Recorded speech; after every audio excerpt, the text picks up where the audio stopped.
63장 1절로 19절 교독해서 읽도록 하겠습니다.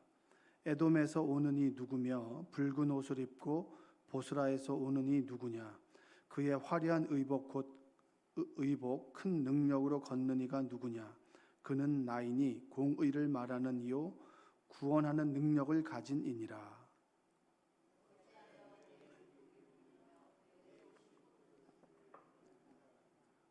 만민 가운데 나와 함께한 자가 없이 내가 홀로 포도즙 틀을 밟았는데 내가 노함으로 말미암아 무리를 밟았고 분함으로 말미암아 짓밟았으므로 그들의 선혈이 내 옷에 튀어 내 의복을 다 더럽혔음이니.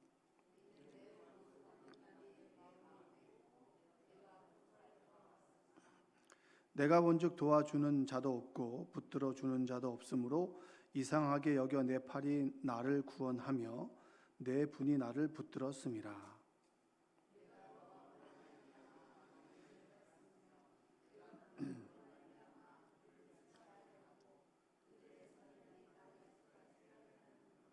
내가 여호와께서 우리에게 베푸신 모든 자비와 그의 찬송을 말하며 그의 사랑을 따라 그의 많은 자비를 따라 이스라엘 집에 베푸신 큰 은총을 말하리라.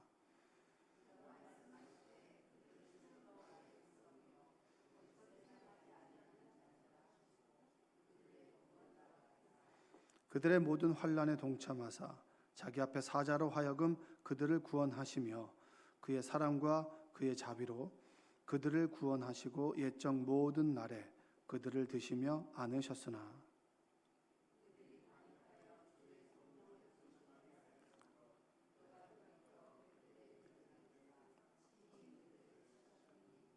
백성이 옛적 모세의 때를 기억하여 이르되 백성과 양떼 목자를 바다에서 올라오게 하신 이가 이제 어디 계시냐? 그들 가운데 성령을 두신 이가 이제 어디 계시냐?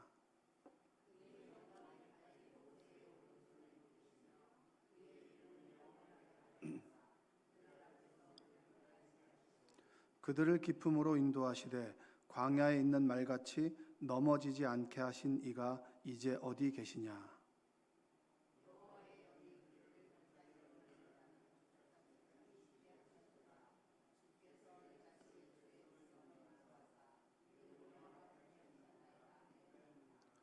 주여 하늘에서 굽어 살피시며 주의 거룩하고 영화로운 처소에서 보옵소서. 주의 열성과 주의 능하신 행동이 이제 어디 있나이까? 주께서 베푸시던 간곡한 자비와 사랑이 내게 그쳤나이다.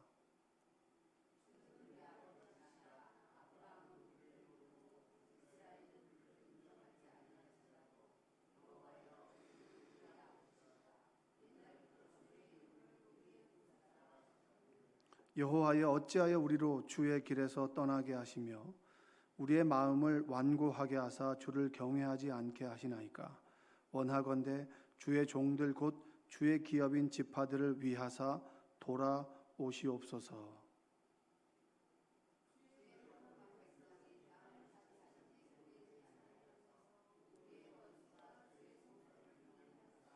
함께 읽겠습니다. 우리는 주의 다스리심을 받지 못하는 자 같으며 주의 이름으로 일컬음을 받지 못하는 자 같이 되었나이다. 아멘. 오늘도 하나님의 은혜가 여러분의 삶 가운데 함께 하시기를 주님의 이름으로 축복합니다. 63장에선 에돔에서 돌아오는 이가 있습니다. 에돔에서 돌아오는 한 용사를 이사야 선지자가 만나게 됩니다. 에돔은 그 에서의 후손들입니다. 그러니까 요단강 줄기에서 좌측이 이제 이스라엘 민족이면 요 우측에 있는 예루살렘 바로 우측 쪽에 있는 그 땅이 이제 에돔입니다. 에돔. 에서의 후손들이니까 형제 나라죠. 형제. 그 에서의 후손들이 거하는 에돔. 그리고 에돔의 수도가 이제 보스라라고 하는 곳입니다. 보스라. 그곳에서 돌아오는 용사가 있는데 그 용사의 모습이 화려한 의복을 입었고 그리고 걸음걸이가 예사롭지 않습니다. 1절에 어떻게 묘사하냐면 1절 한번 읽어볼까요? 에돔에서 오느니 누구며 붉은 옷을 입고 보스라에서 오느니 누구냐? 그의 화려한 의복 큰 능력으로 걷는 이가 누구냐? 그는 나이니 공의를 말하는 이요 구원하는 능력을 가진 이니라. 공의로 잣대로 판단하고 구원한다. 공의의 잣대로 판단하고 심판은 누구한테 하는 거죠? 하나님을 믿지 않는 자들에게는 심판이 있고, 그리고 하나님을 믿는 자들에게는 무엇이 있습니까? 구원이 있는 거잖아요. 그렇죠? 그러니까 여러분은 구원의 대상입니까? 심판의 대상입니까? 구원의 대상인 거죠. 그래서 우리는 하나님의 자녀된 사람으로 아버지의 구원을 힘입어 그분의 안정감 아래서 그분의 그늘 아래 살아가는 사람들이 누구입니까? 하나님의 자녀인 그리스도인입니다. 아멘? 그러니까 우리가 늘 구원 받을까 안 받을까가 아니라 내가 예수 그리스도를 인격적으로 믿고 그리고 그 믿음이 나를 납득하게 한다면 내가 진짜 하나님을 믿는구나. 내가 진짜 하나님을 믿지. 내가 하나님 없으면 살아갈 수 없지라고 고백하는 분 계시죠. 근데 내가 하나님을 믿는 것 같지 않아라고 하는 분은 더 굳은 믿음을 갖기 위해서 기도하실 필요가 있습니다. 내가 내 스스로 믿음을 가지고 있다라는 것이 스스로 설득이 되면 내가 정말 하나님 없이는 살아갈 수 없구나라고 하는 믿음의 고백이 있다면 우리는 그분 아래 안정감을 가지고 살아갈 수가 있겠죠. 그러면 하나님께서 말씀의 잣대로 우리를 심판하시는 것이 아니라 우리에게 선하심을 베푸시고 구원을 베풀어 주신다. 그렇게 믿는 여러분들 되시기를 바랍니다. 구원하는 능력을 가진 이라고 합니다. 구원하는 능력을 가진 이 메시아를 얘기하는 거죠. 그런데 그의 의복에는 선혈이 낭자해 있고 그리고 마치 포도즙을 밟아서 포도주를 짜내기 위해서 포도를 막 밟을 때 옷이 이렇게 포도주에 의해서 더럽혀지잖아요. 그러한 모습. 그러니까 용사가 사람들을 죽이고 피가 튄 모습으로 우리에게 찾아온다는 거죠. 이사야 선지자 그걸 본 거예요. 그럼 에돔에서 그 용사가 피를 묻힌 듯한 표정으로 옷을 입고 찾아왔다라는 얘기는 뭐죠? 에돔이 심판의 대상이 된다라는 거예요. 하나님께서는 하나님을 믿지 않고 형제 나라라고 하지만 끊임없이 이스라엘을 괴롭혔던 에돔을 심판하시고 돌아온다. 이 얘기를 지금 해주고 있는 거예요. 한번 읽어볼까요? 2절과 3절 한번 읽어볼까요? 2절과 3절 한번 보겠습니다. 어찌하여 내 의복이 붉으며 내 옷이 포도주 틀을 밟는 자 같으냐. 3절과 4절 만민 가운데 나와 함께한 자가 없이 내가 홀로 포도주 틀을 밟았는데 내가 노함으로 말미암아 무리를 밟았고 분함으로 말미암아 짓밟았으므로 그들의 선혈이 내 옷에 튀어 내 의복을 다 더럽혔음이니 이는 내 원수 갚는 날이 내 마음에 있고 내가 구속할 해가 왔으나. 그러니까 에돔을 심판하시는 이의 모습으로 오신다. 심판하시고 돌아오는 모습으로 오신다. 이걸 이사야에게 보여주고 있는 거예요. 하나님을 믿지 않는 자들에겐 심판이 있다. 공의의 잣대로 심판하겠다. 에돔을 심판할 것이다. 그리고 이스라엘 민족에게는 구원의 은혜를 베풀어 주실 것이다. 너희들이 다시 돌아오면. 그러나 너희들은 아직 정신을 못 차린 거예요.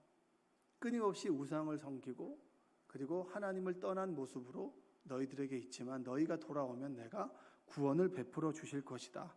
이 얘기를 해주고 있는 거예요. 여러분 하나님의 은혜를 믿으십니까?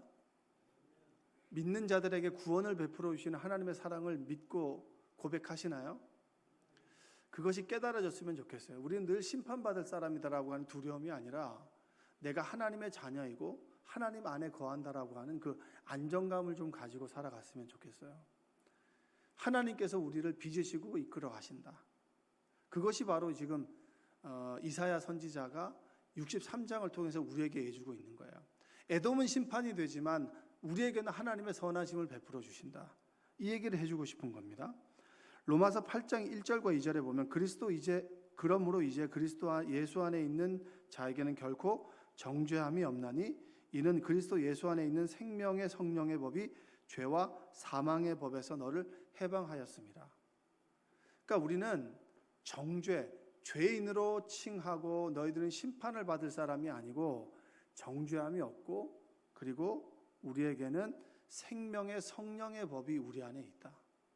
성령께서 우리를 생명으로 이끌어 가시고 또 우리가 죄 가운데 있을 때는 회개케 하시는 성령의 능력이 우리 안에 계신다. 그래서 여러분 죄 짓게 되면 우리 마음속에 양심의 찔림이 있습니까? 없습니까? 그게 하나님과 가까이 있으면 있을수록 더 예민해지는 거죠. 그럼 여러분 이게 양심이 하나님의 법이에요? 양심은 하나님의 법이 아닙니다. 성령께서 양심을 통해서 역사하시는 거죠. 그래서 화인 맞은 양심이라고 하잖아요. 화살 맞은. 그래서 양심이 하나님 말씀 앞에 작동하지 않는 경우도 있다는 거예요. 그래서 우리가 늘 하나님 앞에 회개하고 하나님께 가까이 가면 하나님께서 우리에게 죄의 민감성을 양심을 통해서 우리에게 가르쳐 주시는 거죠. 그래서 하나님의 백성에게는 심판은 없습니다. 다만 뭐가 있죠? 훈계와 양육이 있는 거예요. 죄로 인해서 버리는 것이 아니라 하나님의 자녀로 살아가도록 하나님께서는 우리를 끊임없이 이끌어 가시는 거죠. 때로 우리에게 고난이 찾아옵니다. 그 고난은 뭐겠어요? 우리를 다스리는 하나님의 훈육의 방법인 거죠. 하나님의 회초리가 있는 반면에 때로 칭찬도 하시고 또 부모가 지켜봐 주기도 하고 때로 따끔하게 한마디 하기도 하죠. 우리 인생에서 가장 불행한 것은 무엇이냐면 더 이상 나에게 싫은 소리를 하는 사람이 없다는 거예요. 더 이상 나에게 싫은 소리를 하는 사람이 없다. 최불암 씨가 뭐 한국인의 밥상인가 그거 프로그램만 하잖아요. 연기를 안 하시잖아요. 모르세요? 최불암 씨? 근데 물어봤어요. 사람들이. 왜 당신은 연기를 하지 않습니까? 라고 했는데 최불암 씨가 그런 얘기를 했어요. 더 이상 나에게 찬사를 보내지 연기 최고입니다. 최고입니다. 최고입니다라는 말을 하지 나에게 당신의 연기를 평가하는 사람이 더 이상 없다는 거예요. 그래서 연기를 하지 않는다. 하나님께서 끊임없이 우리에게 하나님의 길 말고 생명의 길이 아닌 다른 길로 걸어갔을 때 우리를 찔리게 하고 훈계하고 우리를 아프게 하는 말을 해주시는 것이 복입니다. 잘한다 잘한다 잘한다 해주는 것이 꼭 복은 아니잖아요. 그렇다고 해서 여러분들이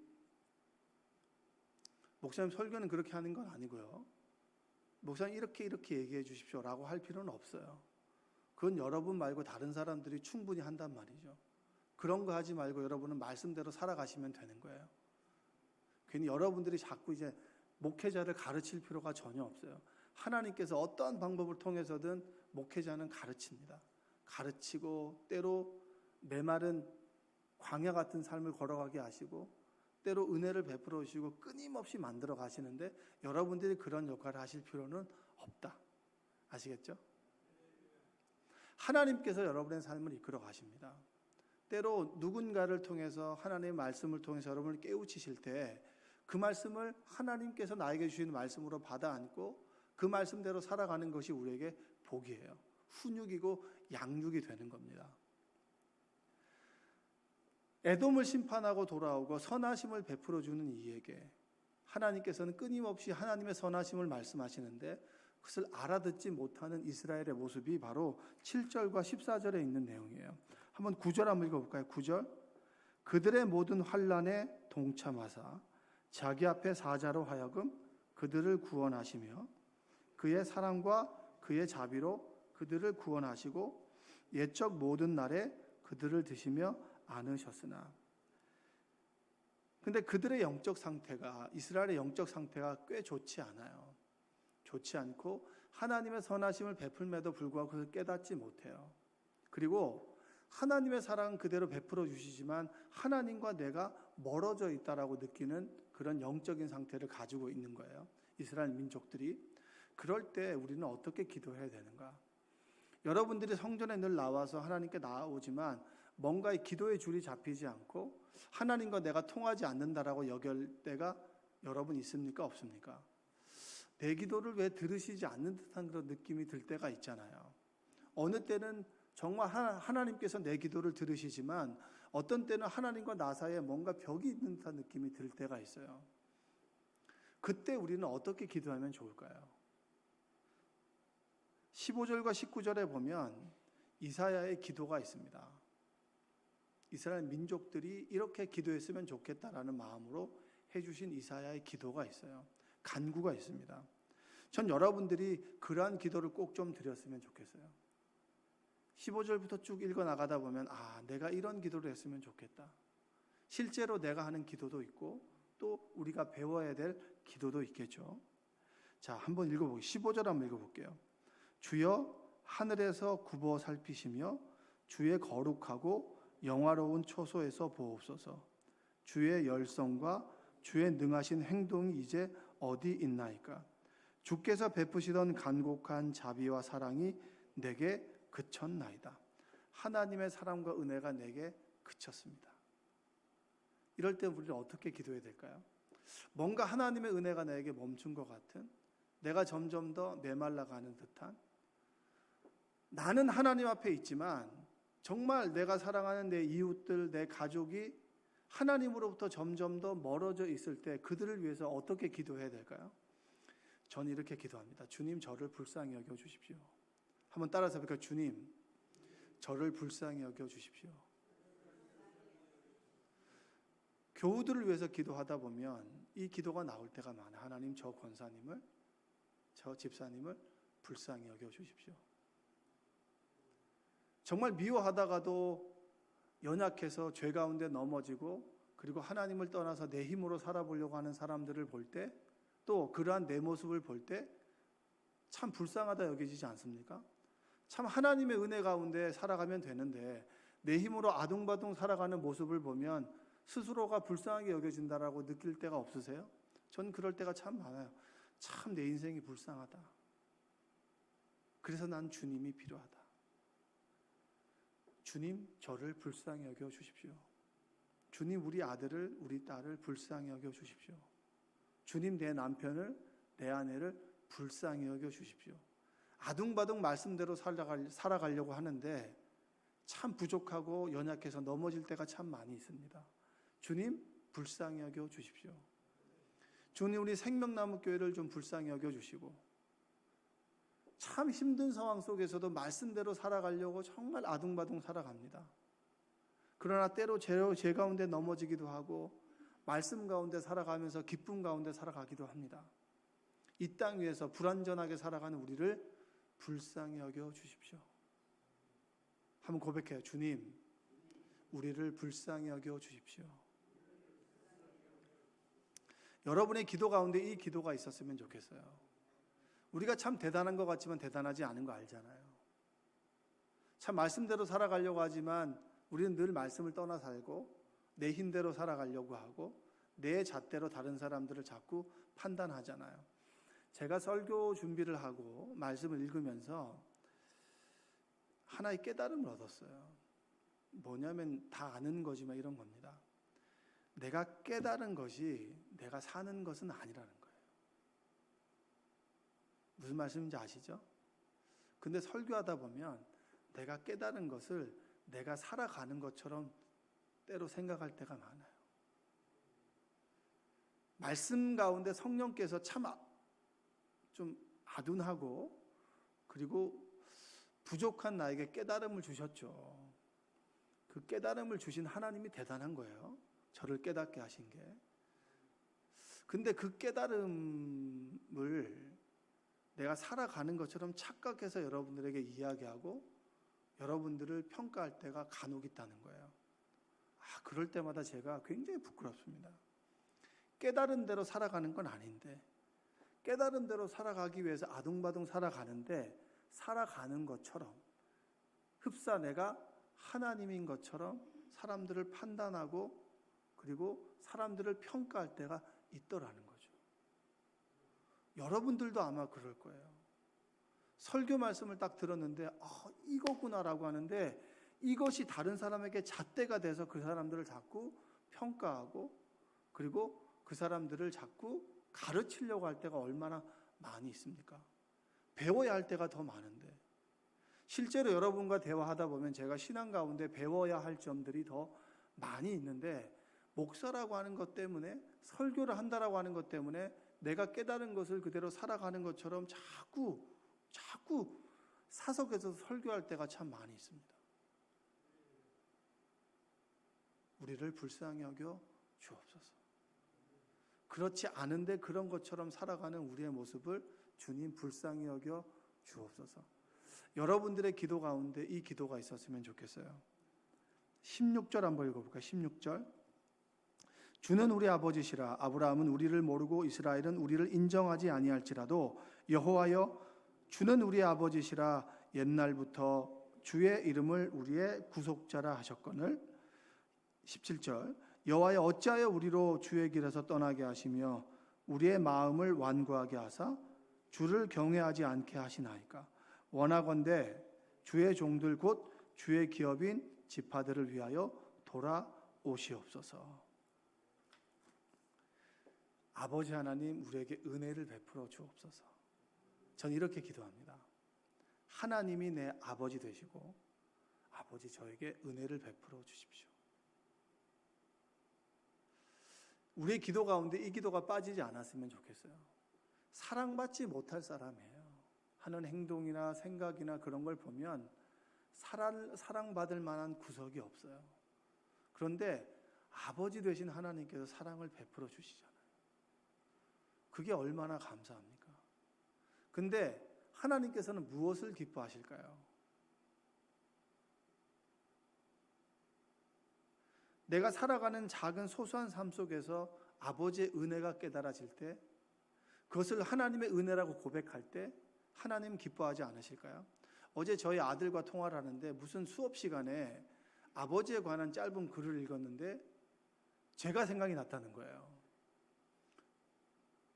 근데 그 아버지는 그렇게 좋은 아버지는 아니었다고. 그 내용은 좋은 아버지에 대한 내용은 아니었는데 그 아버지라는 얘기를 들었을 때 제가 떠올랐다고 하더라고요. 근데 제가 굉장히 감사했어요. 하나님의 마음이 그렇지 않을까요? 하나님께서 끊임없이 우리에게 은혜를 베풀어 주시는데 우리는 그 은혜를 모르고 살아가다가 어느 한순간에 하나님의 은혜를 깨닫고 하나님께서 이걸 해주셨구나라고 하는 그 고백을 드렸을 때 하나님 기뻐하지 않으실까요? 그게 우리의 예배요, 우리의 찬송이요, 우리의 고백이 아니겠습니까? 여러분 기도할 때 하나님 은혜를 베풀어 주시옵소서, 하나님 이러이러한 은혜를 베풀어 주신 것에 감사합니다라는 고백을 드렸으면 좋겠어요. 수많은 사람들이 아픔 가운데, 가난 가운데, 어려움 가운데 살아가는데 그럼에도 불구하고 내가 건강하지 못하지만 감사할 수 있고 내가 부족하지만 주신 것에 감사하며 살아갈 수 있다라고 하는 것이 우리에게 은혜의 고백들이 되지 않겠습니까? 그 고백을 하나님께서 기뻐하지 않으실까요? 주여 저에게 하나님 아버지 나에게 은혜를 베풀어 주옵소서.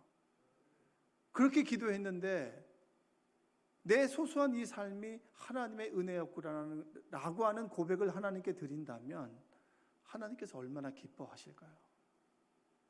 기뻐하는 자에게 하나님 더 큰 사랑을 베풀어 주시겠죠.